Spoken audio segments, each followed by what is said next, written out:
सोलापूर शहरातील बेगमपेठ येथे दरवर्षी भरणारा ऐतिहासिक मीना बाजार यंदाही मोठ्या उत्साहात सुरू होत आहे।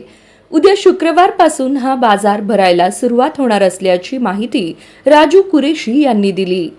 सुमारे 350 वर्षांची परंपरा असलेल्या या बाजारात रमजान स्पेशल खरेदीसाठी नागरिक मोठ्या संख्येने गर्दी करतात। येथे विविध प्रकारचे कपडे, शिरखुर्मासाठी लागणारे खास मसाले तसंच सौंदर्य प्रसाधने आणि शृंगाराचे साहित्य विक्रीस उपलब्ध असते। रमजान महिन्यात या बाजाराला विशेष महत्त्व असून शहरातील आणि बाहेरून येणाऱ्या ग्राहकांसाठी तो आकर्षणाचा केंद्रबिंदू ठरतो। दरवर्षीप्रमाणे यंदाही बाजारात मोठ्या संख्येने विक्रेते सहभागी होणार आहेत। याविषयी अधिक माहिती दिली आहे राजू कुरेशी यांनी।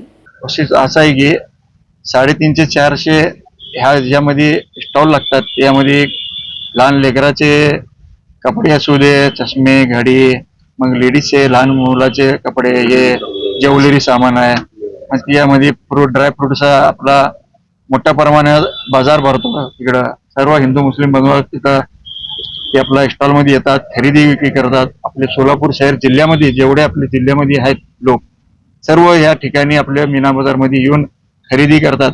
हे असं नाही की सोलापूरच्या जिल्ह्यामधलं कुठला तर आपला पंढरपूरचा माणूस आले तर तिने एका दिवसात पूर्ण खरेदी करून जाऊ शकतात तिकडनं। आता हे 22 तारखेपासूनच चालू होईल। स्टॉल कमीत कमी 450 450 असेल। ड्रायफ्रूटचे ड्रायफ्रूटचे असेल, मग बाकीचे बी आहेत।